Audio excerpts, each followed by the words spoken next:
Bien, pues en este vídeo para mis alumnos de cuarto voy a continuar todo lo que nos queda del apartado 2 del tema 1, crecimiento económico y desarrollo burgués.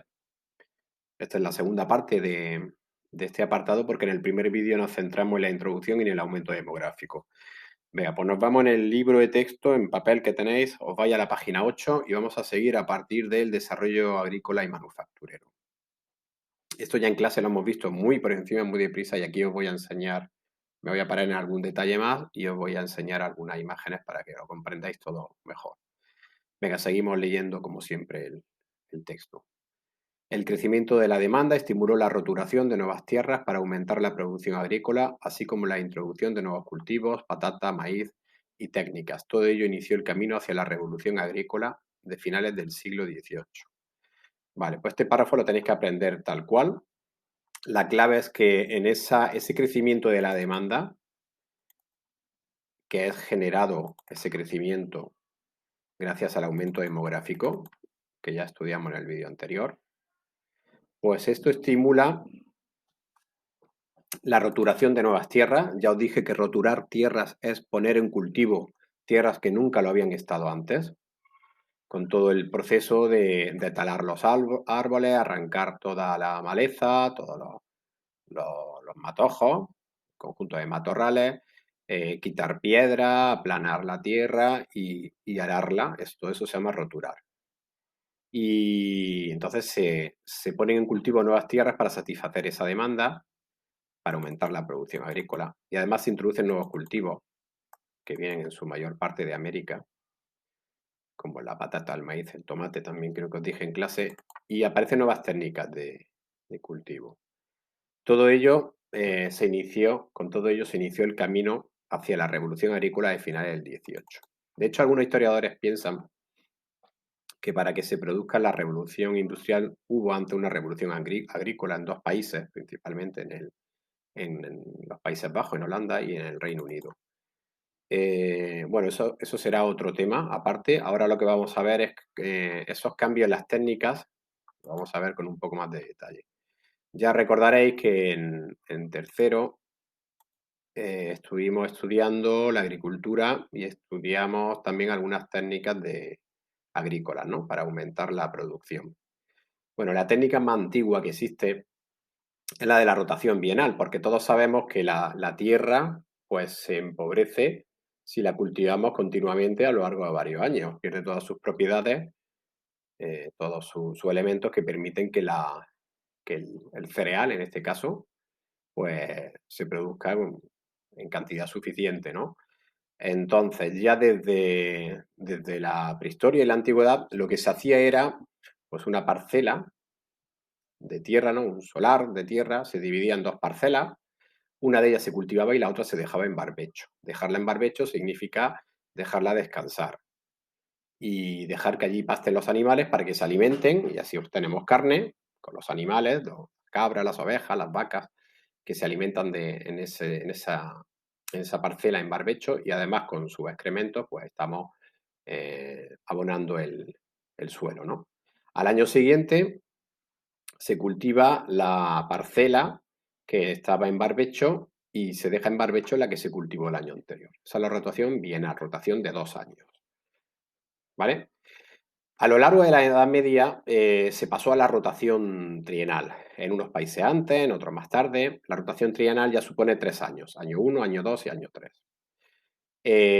Y en cada año, pues se divide la tierra que cultiva un agricultor, se divide en 3 parcelas. En una de ellas se cultiva trigo para consumo humano, en la otra se cultiva avena, que es una planta herbácea que sirve como forraje, para alimento de los animales.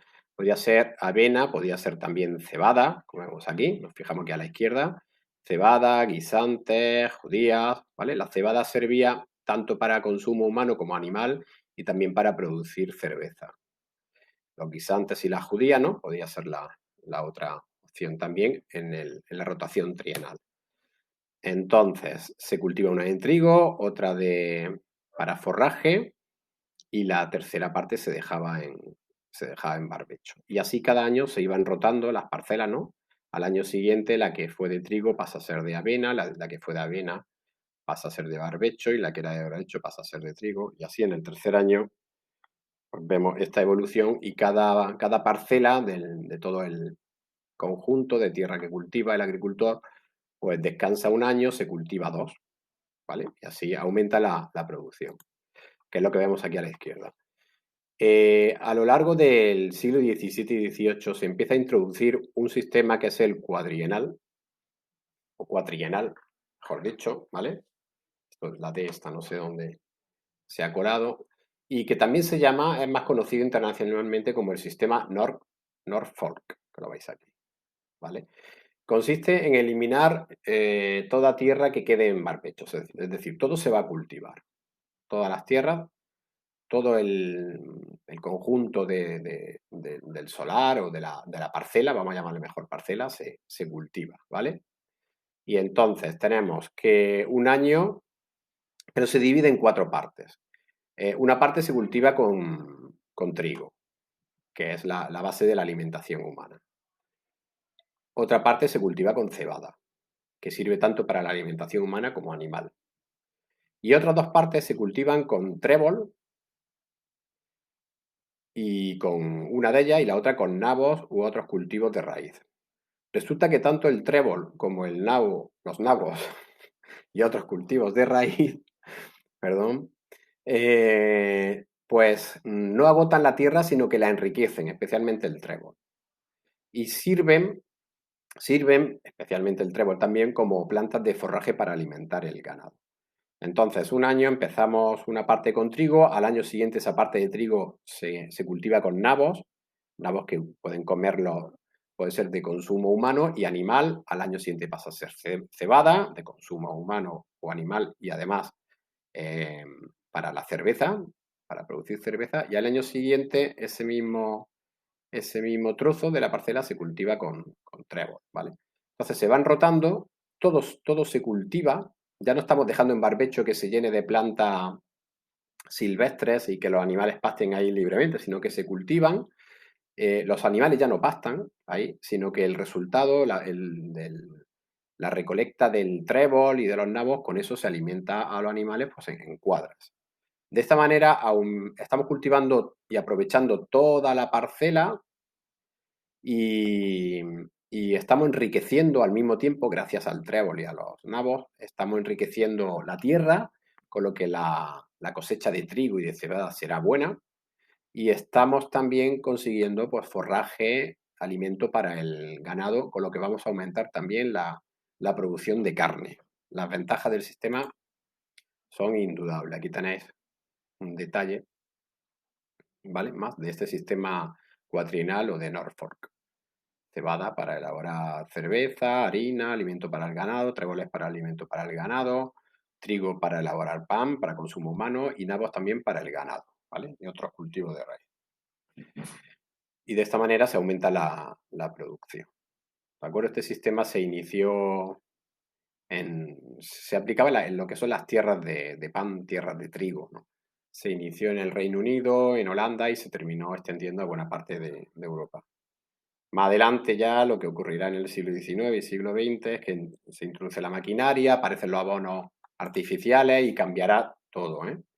Cambiará todo ya con los abonos artificiales. Pero bueno, nos quedamos con esa idea. Por otro lado tenemos, y volvemos al libro de texto, porque nos dice, hablando ya de la producción manufacturera artesanal, para aumentar la producción artesanal y escapar del rígido control que ejercían los gremios que regulaban la producción y los beneficios, se introdujeron nuevos sistemas de producción. Bueno, ya os dije que son los gremios, son asociaciones de oficios, ¿no? Aquí, por ejemplo, estas son imágenes actuales de artesanos, oficios de artesanos, pues tenemos, por ejemplo, una persona que trabaja con la cerámica, ¿no? Esta chica también. Este hombre trabaja con el esparto, que es muy típico aquí en Almería y del que vivía mucha gente en Almería hasta hace no tantas décadas, hasta hace 40, 50 años, podemos decir, mucha gente trabajaba,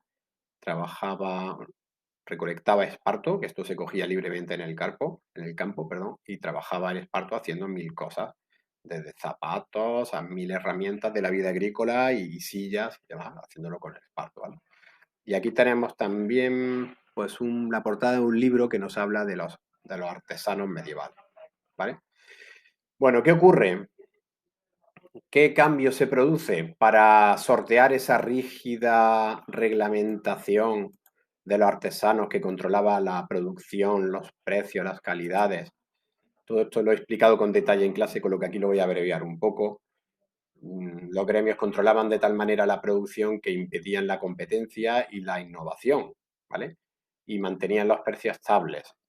Entonces, surgen dos nuevos sistemas. El trabajo a domicilio, que se conoce también como domestic system, y las manufacturas reales y privadas. Venga, pues el trabajo a domicilio consiste en facilitar la materia prima y los instrumentos de trabajo a familias campesinas para que elaborasen productos en sus pequeños talleres. Bueno, tal y como está explicado aquí, no se entiende muy bien ni quiénes se encargaban de organizar este trabajo a domicilio, aunque la expresión ya dice bastante. Bueno, el trabajo a domicilio consistía en que un comerciante, principalmente, aunque también ocurrió con artesanos, que se salieron un poco del sistema gremial, pero normalmente eran comerciantes que querían aprovechar eh, la situación, ¿no?, de aumento de la demanda para enriquecerse y en vez de comprar directamente los productos ya hechos a un artesano, pues decidía comprar la materia prima.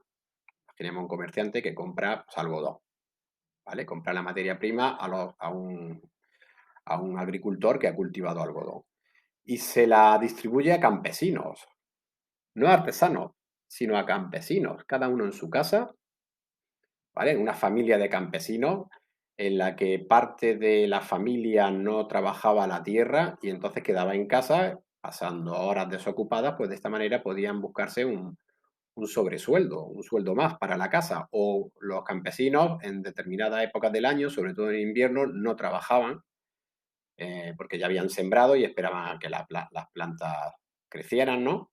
Y entonces durante esos meses desocupados, pues podían dedicarse a hilar. Entonces, el comerciante proveía la materia prima y también las herramientas para hilar. Y esta familia pues se encargaba de hilar, era preferentemente hilar, en algunos casos también tejer, pero lo más extendido eran campesinos que se dedicaban a hilar, porque hilar no requiere mucha pericia, mucho conocimiento, tejer ya un poco más, porque en algunos casos también campesinos se dedicaron a tejer. Y entonces lo que hacía el comerciante era, pasado un tiempo, recogía esas telas, ¿vale? O esos tejidos ya confeccionados, y después las vendía directamente a un artesano o las vendía directamente al consumidor, ¿vale? Aquí tenéis varias imágenes de la época, grabados y dibujos de la época. Vemos aquí una mujer que está hilando en su casa y está y esta otra está tejiendo un poquito, ¿vale? Y está la hija que se está encargando de la cocina. Hay muchas imágenes de la época. Aquí vemos que toda una familia de campesinos, prácticamente todos están trabajando, están cosiendo, hilando, participando en las tareas del hogar. Y aquí esto es un dibujo ya más reciente, pero que nos muestra cómo tenemos la casa de unos agricultores cerca del río, ¿no? Hay personas que se están encargando de las tareas agrícolas, pero lo que vemos en concreto, ¿no? Como estos que están cuidando aquí los cerdos, lo que vemos en concreto es cómo traen la materia prima, el algodón, y aquí dentro pues, varios miembros de la familia están trabajando con el hilado, ¿veis? Y reciben los ovillos de algodón y aquí ya lo están trabajando. Otros miembros de la familia pues se dedican a las tareas domésticas. Y de esta manera, pues, estas familias se sacaban un sobresueldo. Y de esta manera los comerciantes se saltaron el rígido control de los gremios, conseguían producir bastante y conseguían vender sus tejidos y su ropa confeccionada a un precio menor que los artesanos, por lo que el negocio era floreciente. Pero claro, esto le hacía la competencia a los artesanos. Otro sistema que surgió era de las manufacturas, pero aquí estamos hablando de manufacturas reales y privadas, estamos hablando para productos de lujo, lo leemos, que eran instalaciones que concentraban un elevado número de trabajadores para elaborar determinados artículos normalmente de lujo. Estos establecimientos podían estar impulsados por el Estado o ser de iniciativa privada. Aquí lo que nos dice el texto es que los reyes principalmente decidieron crear reales fábricas, se llamaba también reales fábricas, aunque todavía no son fábricas como lo entendemos nosotros a partir de la Revolución Industrial, cuando aparece la máquina. Simplemente son talleres grandes, talleres muy grandes, donde ya no hay un maestro propietario del taller con sus oficiales y artesanos, sino son talleres que crean los reyes, ¿no? De productos de lujo, de seda, de porcelana, que quieren vender pues a las élites, a los nobles y a los burgueses ricos de toda Europa, ¿no? Con productos de alto valor que produce pues un excedente de un beneficio alto, ¿vale? Alto valor añadido, quería decir, se me había ido. Entonces, hablamos de instalaciones más grandes que un simple taller, donde ya no hay un maestro artesano, sino todos los que trabajan allí son oficiales. Oficiales y aprendices que trabajan para el rey que había creado esa real fábrica. Y también se crearon del mismo tipo iniciativas privadas. Estamos hablando ya de fábricas exactamente, no del todo porque no existe la máquina, pero estamos hablando de instalaciones más grandes que el simple taller y donde ya el dueño no es un simple artesano, sino que ya es el rey o, o unos comerciantes que han decidido crear una manufactura privada para producir mayor cantidad y vender a un precio menor y más competitivo en el mercado. ¿De acuerdo? De esta manera, mediante estos dos sistemas, el Domestic System o trabajo a domicilio y la manufactura, se consigue satisfacer esa demanda en alza y de esta manera se consiguen también obtener unos beneficios de los que se beneficia principalmente la burguesía y en ese proceso de enriquecimiento que tiene a lo largo del siglo XVIII. Dice, la producción se vendía en los mercados urbanos en expansión, a esto me refiero con la demanda en alza, los mercados urbanos en expansión, las ciudades van creciendo con población con la inmigración del campo a la ciudad, aumenta su población y aumenta el mercado porque hay una mayor demanda para satisfacer las necesidades de la población. Pero sobre todo en los mercados internacionales también se empieza a vender en el extranjero por medio del comercio colonial. Se empieza a vender a países extranjeros y sobre todo a las colonias. A todos los países les interesaba tener colonias, las tenía Portugal, las tenía España, el Reino Unido, Francia, los Países Bajos. Tenían sus colonias no solamente para obtener allí materias primas baratas, sino también para colocar allí, vender allí sus productos manufacturados. Esto lo hicieron muy bien británicos, franceses y holandeses, sobre todo británicos, ingleses y holandeses, ¿vale? Bueno, pues todo esto tiene una consecuencia, este desarrollo agrícola y manufacturero iniciado por el aumento demográfico y el afán de lucro de la burguesía, ¿no? Que rompe todos los esquemas previos, todos los obstáculos al aumento de la producción. Y es que aumenta el auge, se produce un aumento del capital y por tanto, de la burguesía. La burguesía tiene una manera de pensar y de trabajar diferente a lo que era la nobleza. La nobleza se conforma con sus rentas y prefiere obtener algún puesto en la administración, en el ejército del rey, en la diplomacia del rey, obtener rentas de sus tierras, rentas de la hacienda del rey y tener una vida de ostentación y lujo, pero no tiene ese afán o ese incentivo por ganar dinero que será característico de la burguesía y que la burguesía de esta manera empieza a impregnar esta época y que es el comienzo de la nuestra, ¿vale? Entonces, la subida de precios que se produjo en el siglo XVIII como consecuencia del aumento de la demanda empobreció a la nobleza que vivía de la renta agraria.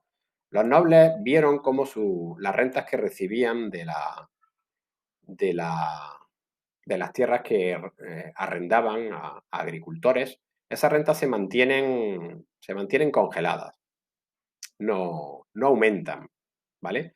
Y también, pues, la nobleza, como despreciaba el trabajo del comercio, ellos pensaban que trabajar con las manos, eso era cosa del tercer estado, de los plebeyos, pues se conformaron con su renta agraria. Por el contrario, enriqueció a la burguesía que impulsaba los negocios que daban mayores ganancias. Esto se desarrolla, para que lo comprendáis un poco más, en el siguiente párrafo. Dice, el desarrollo de las nuevas formas productivas y la expansión del comercio, ¿vale? Nuevas formas productivas, perdón, y expansión del comercio causaron la pérdida de la importancia económica de la renta de la agricultura para dar mayor protagonismo a la producción de bienes. Esto es lo importante, al comercio y al dinero.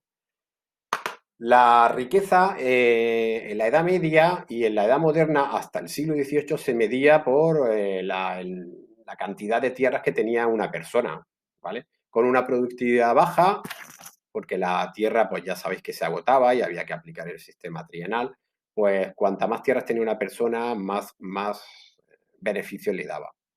Lo que pasa es que la burguesía empieza a trabajar con el capital, acumula capital, dinero, para invertirlo en producir a través del domestic system, a través de las fábricas de manufacturación, ¿no? De manufacturadas, perdón, a través del comercio, de la compra y venta, de productos exóticos de Asia, de materias primas de Europa, la compra de esclavos en las costas de África y venta en América, y a su vez venta de todo lo que se produce en Europa en África, en Asia y en América. A Asia llegaban pocos productos manufacturados, los asiáticos, chinos, japoneses, lo que más querían era la plata europea, plata que procedía de América, ¿vale? Pues a cambio y lo que compraban los europeos a los chinos era porcelana, sedas y demás. Y también las especias que compraban en Indonesia y en la India. Entonces, los burgueses no le dan tanta importancia a la posesión de la tierra, que su rentabilidad es baja, y le dan importancia pues al dinero que se invierte para obtener más beneficios. De esta manera, los burgueses se empiezan a hacer ricos mediante la riqueza mobiliaria, la producción de todo tipo de artículos para vender, obtener beneficios, invertir en mejorar su negocio y conseguir todavía más beneficios. Entonces, mientras la nobleza se queda acostumbrada a unas rentas que no dan tanto o que se quedan estabilizadas, las rentas pudieron aumentar un poquito, pero no al nivel del negocio que hacían los burgueses. La burguesía terminó superando a la nobleza en, en riqueza, ¿vale? Y entonces este cambio contribuyó a la crisis del antiguo régimen, un sistema económico basado en la propiedad de la tierra, propiedad territorial, como fuente de riqueza y de privilegios sociales. La burguesía llega un momento en el que siendo rica, pues no aspira a más. Y será la burguesía, como ya he dicho tantas veces, porque es una idea básica tenéis que comprender, es la burguesía la que acabará con el antiguo régimen, incluyendo la sociedad estamental, ¿vale? Basada en el privilegio. Y la burguesía establecerá una sociedad en la que todos son iguales ante la ley y las diferencias las marcan la riqueza o la ausencia de riqueza. Claro. Venga, nos vamos para desarrollar un poco todo esto, que ya he avanzado algo. Os quería antes enseñar, pues esta es una imagen de una real fábrica de tapices. Esta, en concreto de tapices. Los tapices eran un producto de lujo que solo se podían permitir los más ricos de la época. Parte de la nobleza, la alta nobleza, no todos los nobles, insisto, que un pequeño hidalgo de un pueblo tenía una serie de privilegios, no pagaba impuestos, podía llevar armas, tenía preferencia en todas las ceremonias religiosas y civiles que se realizaban en la iglesia y en el ayuntamiento de su pueblo, pero después no se podía permitir comprar un tapiz como este, que sí se lo podía permitir un burgués, ¿vale? Pues estas son las reales fábricas en las que se producían tapices, que era uno de los productos de lujo más apreciados en la época, ¿vale? Bien, nos vamos al comercio triangular para terminar todo esto. El comercio triangular es, como ya os he explicado en clase muy brevemente, es un comercio que se realiza entre tres continentes, Europa, África y América. El triángulo lo vemos aquí en verde, no se aprecia también al haber tantas líneas rojas.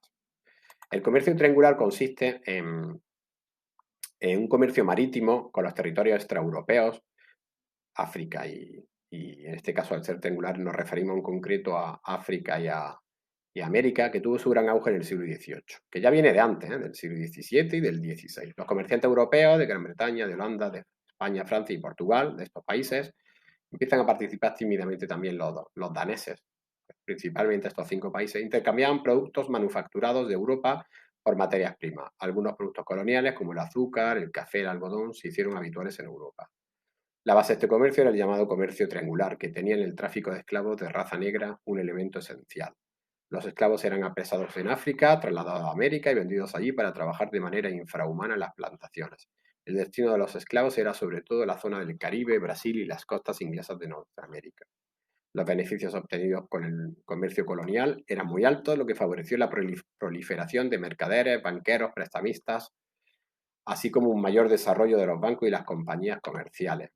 Estas compañías estaban organizadas por comerciantes privados que gozaban de la protección del Estado que les otorgaba privilegios. Entonces, tenemos que en las costas de África llegaban los barcos de los tratantes de esclavos, los negreros, compraban a sus esclavos negros que habían sido capturados previamente en el interior y eran trasladados a Brasil, a las Antillas, las islas del Caribe y a la costa este, sobre todo aquí esta zona, exactamente, de las colonias inglesas que había aquí, ¿vale? Esto eran colonias españolas, portuguesas, también toda esta zona, esta costa de Venezuela y Colombia, también aquí llegaban los esclavos porque había plantaciones trabajadas por ellos. Aquí se producían materias primas como el algodón, el tabaco, pieles, plata, oro, azúcar, café, algodón, que iban a Europa. Y desde Europa, aprovechando estas materias primas, se creaban objetos, artículos manufacturados que se vendían a América, de donde procedía la materia prima, que trabajaban los esclavos, y se vendía también a África, de donde procedían directamente los esclavos capturados. ¿Vale? Entonces, la esclavitud, que es algo infrahumano, porque cuando existe la esclavitud, y con vosotros ya estudiasteis conmigo en primero de la ESO, acordaréis que bromeábamos mucho sobre la esclavitud y demás, pues la esclavitud ha existido a lo largo de la humanidad desde la antigüedad y desde la prehistoria, probablemente. Forma parte de la historia de la humanidad, es algo que ya ha desaparecido, porque ya no hay necesidad, pero es algo que a pesar de ser pues algo infrahumano, porque se trata de convertir a una persona en una cosa que se puede comprar y vender y que carece de toda libertad y que no siempre, pero en muchas ocasiones a lo largo de la historia se ha explotado hasta acabar con su vida, no siempre, ¿no? Porque ha habido diferentes tipos de esclavitud y en algunos casos no convenía explotarla hasta que muriera, pero en otros casos sí. Pues es algo que ha desaparecido de la historia de la humanidad de manera legal, porque estoy hablando de una esclavitud que era legal.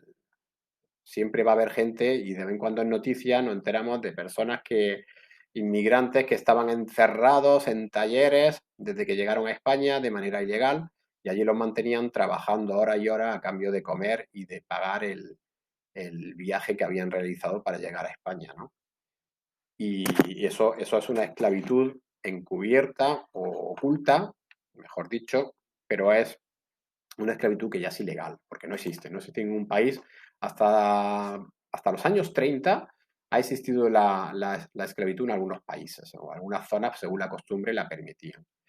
Bueno, pues aquí tenemos imágenes, porque claro, Eva en concreto me dijo que ella pensaba que los que capturaban a los esclavos negros eran los blancos. Pues aquí tenemos grabados dibujos de la época que muestran cómo la mayoría de todos estos negros, algunos, si os fijáis, van acompañados de su hijo, eran capturados por personas también de raza negra, ¿vale?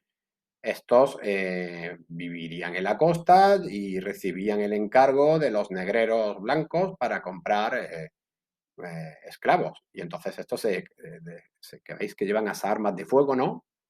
Que compraban a los blancos, se encargaban de capturar pues, a personas de otras comunidades para venderlos, ¿no? Estas dos imágenes de la izquierda corresponden a esa, a esa fase de todo lo que era el negocio de la esclavitud. Y aquí a la derecha vemos como ya están entrando en un barco, aquí ya vemos a los marineros del barco, estos ya son europeos, y los están metiendo en la bodega o en cubierta, ¿vale? Y después, pues, el viaje hasta América, viaje que en un porcentaje elevado muchos morían porque vivían de manera hacinada, mal alimentados en los barcos, viajes que podían durar 2 meses o más, y 3 meses y algo más, según las condiciones meteorológicas, y vivían en unas condiciones en las que una parte de los esclavos morían durante el trayecto. Morían y os podéis imaginar que los tiraban por la borda, claro. Pero bueno, son realidades históricas que hay que conocer y que la historia es así y hay que partir del hecho de que la historia no se ha hecho con ánimo de agradarnos a las personas que han vivido en el pasado, no lo han hecho con ánimo de agradarnos a nosotros, sino simplemente de cada época es como es y nosotros lo que tenemos que tratar es de comprender, conocer esa época y evidentemente pues un fenómeno como el de la esclavitud hoy en día ya no tendría ningún sentido, ¿vale? La esclavitud, aunque suene raro decirlo, desaparece del todo o pierde su sentido una vez que aparece la industrialización, aparecen las máquinas y son capaces de realizar un trabajo de manera rápida y aumentando la producción sin necesidad de hombre. En ese momento la esclavitud pierde todo su sentido. No es la única razón, también una serie de ideologías, ¿no? De ideas que consideran que son personas, son seres humanos y que no debe privarse de su libertad, ¿no? Porque la esclavitud en sí es algo es tratar de una manera infrahumana a un ser humano. Pero todo influye, ¿eh? Todo influye. Si no fuera por la existencia de máquinas, la producción mundial caería también el nivel de vida que tenemos todos y en una situación dada siempre habría gente que estaría intentando aprovecharse para hacer a otros, convertirlo en esclavos y de esa manera beneficiarse, ¿vale? La naturaleza humana es lo que es, ¿de acuerdo? Pues entonces, con esto ya llevo bastante rato. Os quería explicar simplemente dos mapas, unos de la Edad Media y otros de la Edad Moderna. Estos dos mapas sitúan en su centro África, que era la mayor productora de esclavos, ¿no? O proveedora de esclavos. No solo, ¿eh? Esclavo se ha hecho a lo largo de la historia y esclavo ha sido el soldado que ha perdido una batalla, se ha convertido en esclavo. Era lo normal, por ejemplo, en la antigüedad. Pero aquí vemos la Edad Media como las, las vías más habituales de transporte de esclavos desde su zona de origen. Zonas del interior, esta que veis aquí en color, y desde aquí eran capturados y eran llevados a las costas de África Oriental para ser vendidos y llevados hasta la península arábiga y la India, y aquí a las costas del Mediterráneo Sur para ser vendidos aquí mismo y ser vendidos en Europa, ¿vale? Mediterráneo siempre ha sido una zona de tráfico de esclavos en la edad antigua y en la edad medieval muy importante. Almería misma fue un puerto relativamente importante de llegada de esclavos durante la Edad Media, durante el Andaluz, que se distribuían después por toda la península. ¿Vale? Lo que pasa es que ya no era el nivel de esclavitud que hubo en tiempos de Roma, o que hubo posteriormente en los siglos XVI, XVII y XVIII, que vemos aquí, donde sigue habiendo vías que proveen de esclavos al norte de África, al África Oriental y a la península arábiga, pero la mayor parte, los flujos más importantes de esclavitud ya se dirigen a América, a Brasil, a las Antillas y a Norteamérica, ¿vale? Es donde llega toda esa población negra que sigue viviendo allí, sus descendientes, quiero decir, ¿vale? Venga, pues con esto he terminado este apartado. Quiero que conforme lo vayáis leyendo, vayáis haciendo esquemas, que os quedéis con lo esencial. De todo lo que viene en el libro de texto, lo único que tenéis que añadir es todo lo relativo a, a la agricultura, todo lo que he añadido sobre el sistema de rotación bienal, trienal y el de Norfolk, cuatrienal. Y también en relación al aumento demográfico tenéis que añadir todo lo relativo al régimen demográfico antiguo y el régimen demográfico de transición, comparando los datos de tasa de natalidad, de mortalidad y el resultado diferente que hubo que produjo ese aumento demográfico. En cuanto a en cuanto al régimen demográfico moderno, no es necesario ni mencionarlo en el examen si cayera este desarrollo. ¿De acuerdo?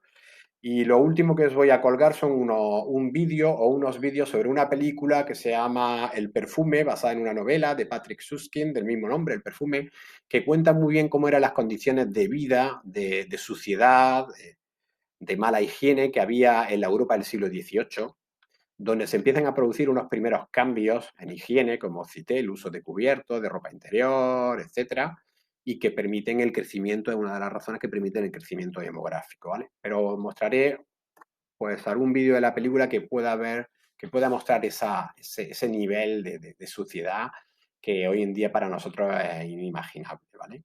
Tenéis que comprender que estamos hablando de ciudades donde no existía el alcantarillado, donde no existía el agua corriente y las calles se llenaban de suciedad continua y el olor de las calles era terrible, ¿vale?